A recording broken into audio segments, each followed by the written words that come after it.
Just had a great meeting, a really good, very productive meeting. We have one thing in common. We want this city of ours that we love to do very well.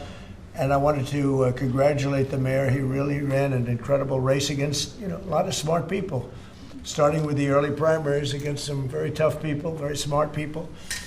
And he beat them easily. And I congratulated him.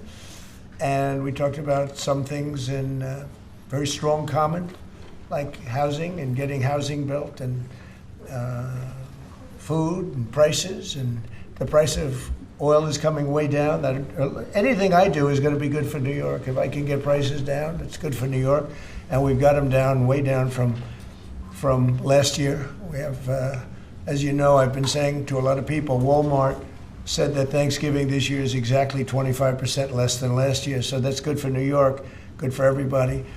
But I just want to congratulate. I think you're going to have, hopefully, a really great mayor. The better he does, the happier I am, I will say. There's no difference in party. There's no difference in anything. And we're going to be helping him to make everybody's dream come true, having a strong and very safe New York. And congratulations, Mr. Mayor. Thank you, Mr. President. Thank you. I appreciate it. Please. I appreciated the meeting with the president, and as he said, it was a productive meeting focused on a place of shared admiration and love, which is New York City, and the need to deliver affordability to New Yorkers, the 8.5 million people who call our city their home, who are struggling to afford life in the most expensive city in the United States of America. We spoke about rent, we spoke about groceries, we spoke about utilities, we spoke about the different ways in which people are being pushed out, and I appreciated the time with the president, I appreciated the conversation. I look forward to working together to deliver that affordability for New Yorkers. Thank you very much. Any questions, please? President Trump, Stephen Nelson from the New York Post. I've got a question for you and then also one for the mayor-elect. Sure. For you, you've referred to Mr. Mamdani as a communist. Could you describe why you feel that way? And also, will you do anything to stop him from arresting Prime Minister Netanyahu if he visits New York? Well, we didn't discuss your second part of the question. And on your first part, I mean, he's got views that are a little out there, but who knows? I mean, we're going to see what works, or he's going to change also. We all change. I changed a lot. From when I first came to office. It's now quite a while ago. It's quite a while. My first term was great. We had the greatest economy in the history of our country. We're doing even better now. We're doing much better now than we did even the first term. And I can tell you some of my views have changed. And we had discussions on some things. I'm not going to discuss what they were, but that I feel very confident that he can do a very good job. I think he is going to surprise some conservative people, actually. And some very liberal people he won't surprise them because they already like him. And for Mr. Mamdani, it sounds like you had a productive discussion, but just days ago you referred to President Trump as a despot who had betrayed the country. You said you'd be his worst nightmare and accused him of having a fascist agenda. Are you planning to retract any of these remarks in order to improve your relationship? I think both President Trump and I, we are very clear about our positions and our views, and what I really appreciate about the president is that the meeting that we had focused not on places of disagreement, which there are many, and also focused on the shared purpose that we have in serving New Yorkers. And frankly, that is something that could transform the lives of the 8.5 million people who are currently struggling under a cost of living crisis, with 1 in 4 living in poverty. And the meeting came back again and again to what it could look like to lift those New Yorkers out of struggle and start to deliver them a city that they could do more than just struggle to afford it, but actually start to live in it. And I've been called much worse than a despot, so it's not that insulting. Maybe I think he'll change his mind after we get to working together. Yes, please. Mr. President, Anthony Mershak from MTV Lebanon. I would like to ask you a question about the Middle East regarding, you said that Hezbollah in Lebanon is not in a good position. And Lebanon now is the final unresolved after Gaza and Syria. Given your assessment, what do you say for the Lebanese today? It's the Independence Day in Lebanon. And what is your next move to push toward disarmament? The disarmament of Hezbollah. Well, we are pushing for total disarmament of Hamas and, frankly, everybody else. And we actually have peace in the Middle East. As you know, the King of Saudi Arabia just left yesterday. We had some great meetings, and he's made a contribution toward the United States of more than $1 trillion. We have now over $20 trillion coming in. No country has ever had anything like that, not even close. If you go to $2 trillion or $1 trillion, it's a lot. We have $20 or $21 trillion. I think that Hezbollah has been a problem in Lebanon, big problem. We're working with Lebanon. We're working with everybody in the Middle East. That's another thing I think we have in common. We want to see peace in the Middle East, and we actually have now, for the first time, peace in the Middle East after 3,000 years.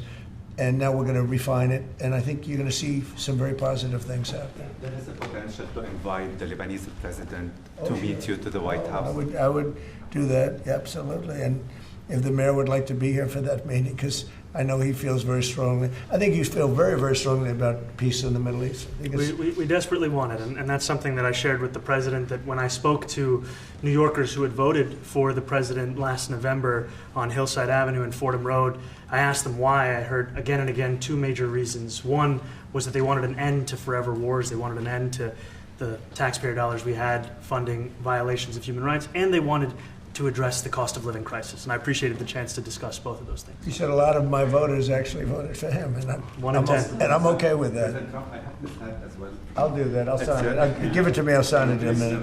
That's pretty good. Mr. President, you've threatened to send federal troops to New York City. You both have differences when it comes to ICE agents in New York City. Mr. Mamdani, you've called ICE a rogue government entity. I wonder how you reconcile your differences on both of those issues. Well, I think we're going to work them out, and I think that if we have known murderers and known drug dealers and some very bad people, we want to get them out. And the mayor wants to have peace. We discussed this at great length, actually, maybe more than anything else. He wants to have a safe New York. Ultimately, a safe New York is going to be a great New York. If it's not safe, no matter how well we do with pricing and with anything else, we can talk about anything you want. If you don't have safe streets, it's not going to be a success. So we're going to work together. We're going to make sure that if there are horrible people there, we want to get them out. I think he wants to get them out maybe more than I do. So we'll work together. We discussed it at great length. Yes, please. Two questions, if I may. One for you, Mr. President, on BBC in a second. But first of all, for the mayor-elect. You're both from different parts of the political spectrum. You're both populists, though, and I just wonder to what extent the president's campaign style, his techniques, his social media use inspired any part of your campaign. Well, I actually told the president that so much of the focus of our campaign has been on the cost of living crisis. And when we asked those New Yorkers who had voted for the president, when we saw an increase in his numbers in New York City, that came back to the same issue: cost of living, cost of living, cost of living. And they spoke about the cost of groceries, the cost of rent, the cost of Con Ed, the cost of childcare. And too often politicians are looking to lecture to New Yorkers what they should care about as opposed to listen. And when we spoke to those voters who voted for President Trump, we heard them speak about cost of living. We focused on that same cost of living, and that's where I am really looking forward to delivering for New Yorkers in partnership with the president on the affordability agenda.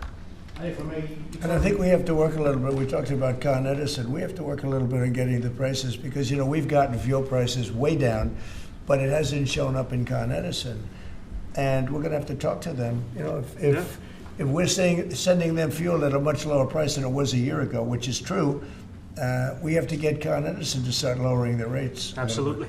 And if I may, last week you told me you were pushing ahead with your plans to sue the BBC for up to $5 billion.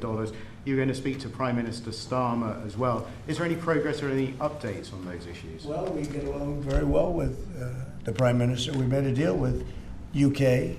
I like him. He's a fine person. And I think they have some big energy problems. They've got windmills all over the place. They're going to have to start using other methods because their energy is out of control. Talking about in the UK, it's out of control. And he's got that problem. He's got a big immigration problem, as you know, and he's got a big energy problem. And we talk about it. He's a good man. Prime Minister's a good man. You had a chance to speak this week? I haven't spoken this week. Mr. President, have you spoken to President Zelensky, or do you intend to meet with him, President Zelensky, about your plan? Are you going to meet with them? I've spoken with their people. We have a plan. It's horrible what's happening. It's a war that should have never happened. It would have never happened if I was president, and it's a shame. And I thought they should have acted quicker. But it's a cold winter, and a lot of the you talk about utilities, but a lot of the big energy-producing plants have been under attack, to put it mildly, to put it nicely. We have a way of getting peace, or we think we have a way of getting peace. He's going to have to approve it. Just so sad, so many people. Last month, they lost 25,000 soldiers. This is something, we haven't seen anything like this since the Second World War. And they're averaging 6,000 or 7,000 a week between the two of them, dead soldiers. And it goes on, and I think they're getting reasonably close, but I don't want to predict. I would have said that would have been one of my early ones. I did 8 peace deals of countries, including in India, Pakistan. You could even go, in fact, they're coming here in a week or two, go to the Congo and Rwanda. That was 10 million people dead, and we worked something out on that. But so many, and the one I thought would have been, for me, because I have a very good relationship with President Putin, I thought that would have been maybe quicker. But it does take 2 to tango. And now you just see all the death. And, it doesn't affect us other than the fact that we don't want to see all those people dead. Really, it's on the other side of the ocean. It's a war that should have never happened. It did happen. I blame the person also sitting right behind this desk. This is a war that should have never happened, and it wouldn't have happened if I were president. But we're trying to save a lot of lives. They're losing 25,000 lives over the last short period of time. That's Ukrainian and Russian, and it's a shame. What happens if President? I want to ask the mayor-elect about a House resolution. It just passed overwhelmingly to condemn socialism, including with 86 Democrats, all of House Dem leadership, and the Minority Leader, Hakeem Jeffries, despite his endorsement of you. What's your reaction to that? I have to be honest with you, I focused very little on resolutions. Frankly, I've been focusing... Condemn socialism. I understand. I think the focus is on the work at hand. I can tell you I am someone who is a democratic socialist. I've been very open about that. And I know there might be differences about ideology, but the place of agreement is the work that needs to be done to make New York City affordable. That's what I look forward to. And I want to clarify your answer to Stephen Nelson. He asked about your comment calling the president a fascist, and your answer was, both President Trump and I have been clear about our positions and our views. Are you affirming that you think President Trump is a fascist? I've spoken about... That's okay. You can just say yes. Okay. All right. Okay. It's easier. It's easier than explaining it. I don't mind. And Mr. President, I wanted to ask you also about this Ukraine plan. Yeah. President Zelensky said today that his country would risk either giving up a partner or giving up its dignity. There's been criticism that this deal proposal... He doesn't like it? It's unclear. He was sort of tenuous about it. He'll have to like it, and if he doesn't like it, then they should just keep fighting, I guess. The suggestion that he made, though, was that if he doesn't accept it, that the U.S. would pull back its support for Ukraine. Is that Well, at some accurate? point he's going to have to accept something. He hasn't accepted. You remember right in the Oval Office not so long ago, I said, you don't have the cards. Don't forget, I inherited this war. This war never would have happened. I inherited this war. And I thought he should have made a deal a year ago, 2 years ago. The ultimate deal would have been if it never started. That would have been the good deal. That could have been done too if you had the right president, but you didn't have the right president. Mr. President, the cost of living is something that you and Mr. Mamdani seem to agree on. Democrats have run New York City for a long time, Mr. Mamdani. Do you see Democrat policies specifically as being a problem? And I'd like that be a question that both of you could answer in New York City. Look, I think that there are many things in our city where we have to own the responsibility of it, things that existed long before the president was the president. And those are also part of the message of our campaign, was to take on a broken politics of the past. And I ran against a number of candidates who represented different versions of that past. And what we found time and again is that working people were left behind in the politics of our city. And what we're looking to do is put those people right back at the heart of our politics so that we don't have a situation where we're in the wealthiest city in the history of the world, and yet 1 in 5 can't even afford $2.90 for a Metro card. Mr. Mamdani. We had some interesting conversation, and some of his ideas really are the same ideas that I have. But a big thing on cost, the new word is affordability. Another word is just groceries. It's sort of an old-fashioned word, but it's very accurate. And they're coming down high. They were, we had, both of us, we had the highest inflation in the history of our country the last 4 years under the Biden administration. And we've got inflation down now to a normal number. It's going to go even a little bit lower than that. Katie, do you have something in the back? Mr. President, thank you so much. Mr. Mamdani often talks about New York City being covered by international law, that they will follow international law. It doesn't often talk about the U.S. Constitution. What is your response to that? Well, I don't know what you're referring to in terms it can be covered by international law, local law. It's covered by a lot of laws, but it's covered by U.S. law. Are you referring to anything in particular? He just says that they're a city that endorses and enforces international law. Is that at odds with U.S. I don't law? know. Would you want to? Do you want to respond to that? I think what I've shared with the president is our desire to not only follow the laws of our own city, laws that protect New Yorkers, but also a desire for consistency in our politics across the board. And that's something that we've talked about and something that I know many New Yorkers want. Will you work with ICE? We work with ICE then? We discussed ICE and New York City, and I spoke about how the laws that we have in New York City allow for New York City government to speak to the federal administration for about 170 serious crimes.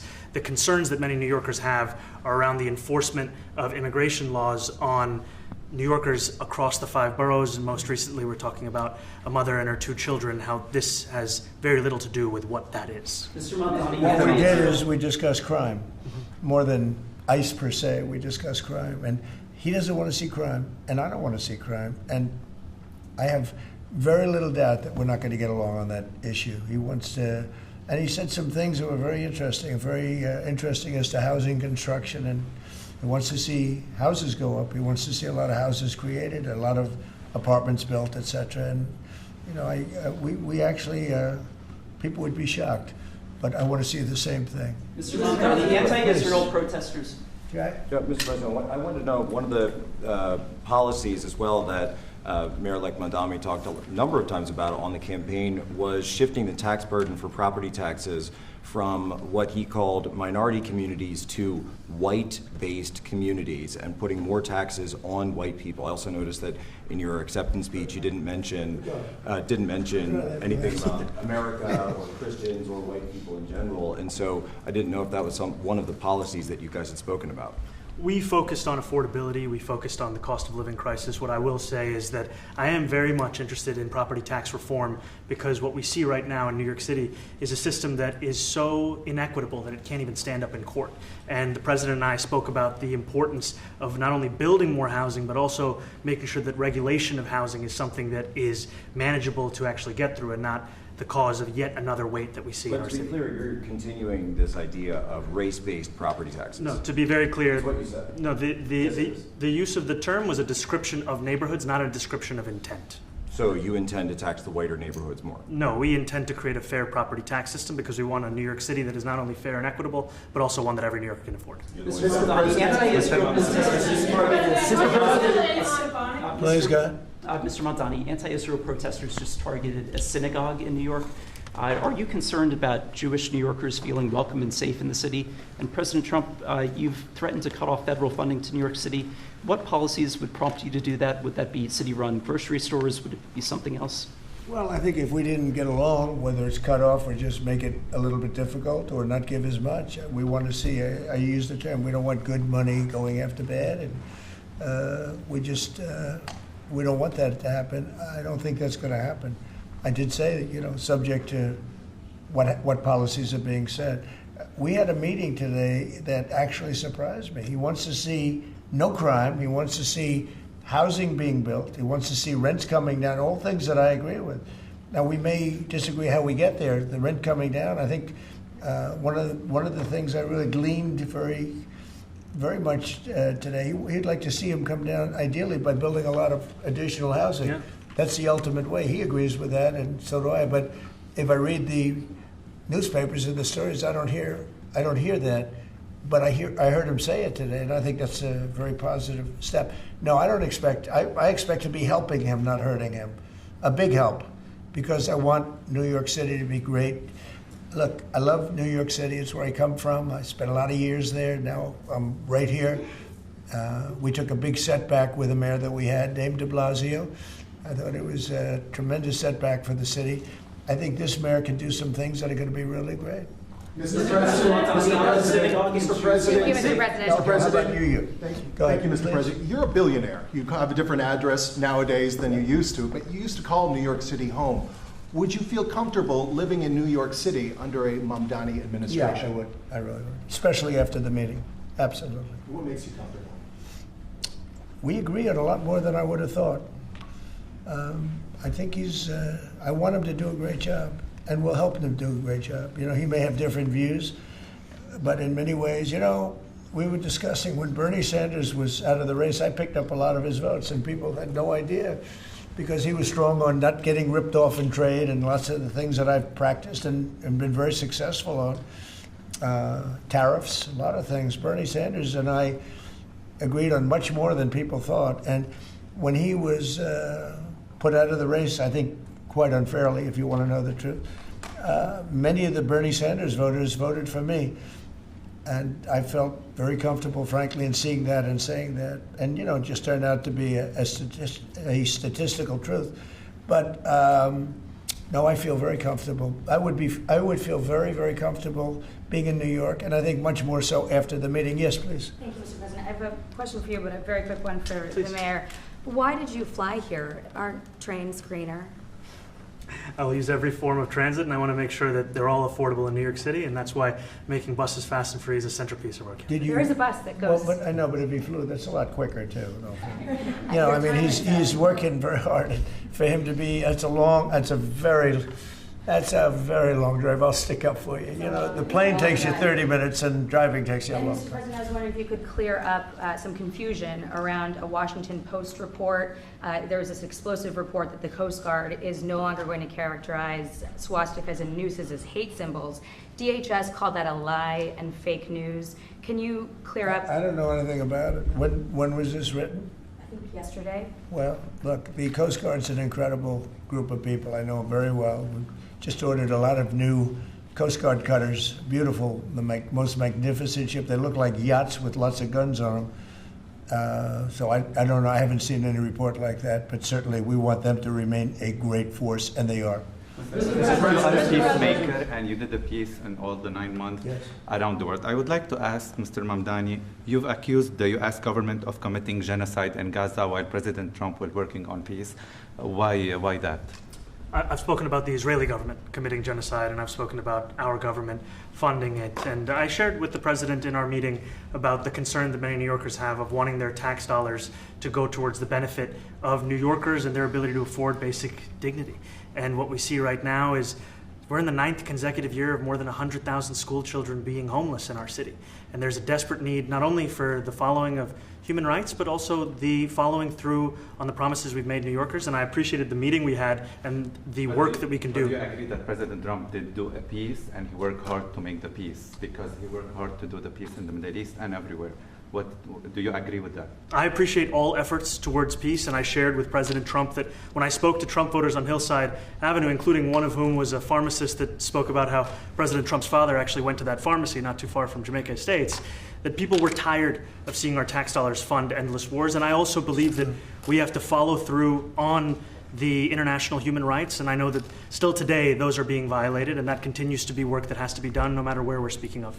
Mr. President, question for Mr. Thank you, Mr. President. Do you view the mayor-elect as the true leader of the Democrat Party? And do you think Leader Schumer's and Leader Jeffries, have to follow his lead? Well, look, I hope they have great leaders. This is a man that right now I think is focused in New York City.